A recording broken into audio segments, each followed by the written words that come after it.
Bunny Trivikram movie అయితే బాహుబలి పుష్ప 2కి ఏమాత్రం సరిపోదంట. ఆ వివరాలన్నీ చూసుకునే ముందు మన ఫిల్మీ బౌల్ ఛానల్ని లైక్ చేయండి, షేర్ చేయండి, సబ్స్క్రైబ్ చేసుకోండి.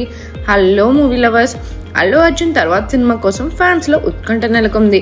ఆట్లీతో ఓ సినిమా లైన్లో ఉండగా త్రివిక్రమ్ శ్రీనివాస్తో మరో పాన్ ఇండియా చిత్రం ప్రీ ప్రొడక్షన్ దశలో ఉందని తెలుస్తుంది. ఈ సినిమా మైథలాజికల్ జానర్లో రూపొందుతుందని నిర్మాత నాగవంశీ ఇటీవల మీడియాతో వెల్లడించారు. సోషియో ఫ్యాంటసీ కాకుండా పూర్తిగా పురాణాల ఆధారంగా మల్టీ లెవెల్ స్క్రీన్ ప్లేతో ఈ చిత్రం తెరకెక్కనుందంట. త్రివిక్రమ్ తన స్టైల్, డైలాగ్స్, భాగోద్వేగాలతో కొత్త వరుడిని పరిచయం చేయనున్నారని సమాచారం. షూటింగ్ 2025 అక్టోబర్లో ప్రారంభం కానుందని నాగవంశీ స్పష్టం చేయడంతో ఫ్యాన్స్లో జోష్ రెట్టింపైంది. బన్నీ ఈ సినిమాలో కుమారస్వామి పాత్రలో కనిపించనున్నారని ప్రచారం జరుగుతుంది. సోషల్ మీడియాలో ఫ్యాన్స్ ఆర్ట్స్, మీమ్స్ హల్చల్ చేస్తున్నాయి. అయితే మేకర్స్ ఇంకా అధికారంగా పాత్రలను ధృవీకరించలేదు. బన్నీ ఇప్పటి వరకు మోడ్రన్ మాస్ రోల్స్లోని మెప్పించిన ఈసారి డివైన్ యాంగిల్తో టాలీవుడ్లో సరికొత్త మార్పును తీసుకురానున్నారు. త్రివిక్రమ్ గతంలో జులై, సన్యా సత్యమూర్తి, అలవైకుంఠపురంలో చిత్రాలతో మాస్ క్లాస్ను అలరించారు.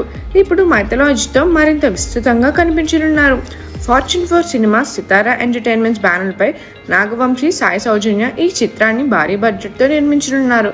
2026లో విడుదల చేసే లక్ష్యంతో ప్లాన్ జరుగుతుంది. ప్రస్తుత ట్రెండ్తో భగవద్గీత, పౌరాణిక కథల ఆధారంగా విజువల్ గ్రాండియర్తో వస్తున్న చిత్రాలు బాక్సాఫీస్ను కదిలిస్తున్నాయి. బ్రహ్మాస్త్ర, కాంతారా లాంటి సినిమాల తర్వాత త్రివిక్రమ్ కూడా తనదైన శైలిలో మైథలాజికల్ చిత్రాన్ని రూపొందిస్తున్నారు. ఆట్లీతో బన్నీ సినిమాపై భారీ హైప్ ఉన్నప్పటికీ త్రివిక్రమ్ ప్రాజెక్ట్ అంటే ఫ్యాన్ బేస్ రెస్పాన్స్ వేరే లెవెల్లో ఉంటుంది. సీరియస్ కథనం, పౌరాణిక అంశాలతో ఈ సినిమా ఇండస్ట్రీ హిట్ సాధించే అవకాశం ఉందని talk. Sound design, dialogues, graphics ఈ చిత్రానికి కీలకంగా మారనున్నాయి. మరిన్ని మూవీ అప్డేట్స్ కోసం, ఫిల్మ్ రివ్యూస్ కోసం ఫాలో అవుతూ ఉండండి ఫిల్మీ బౌల్.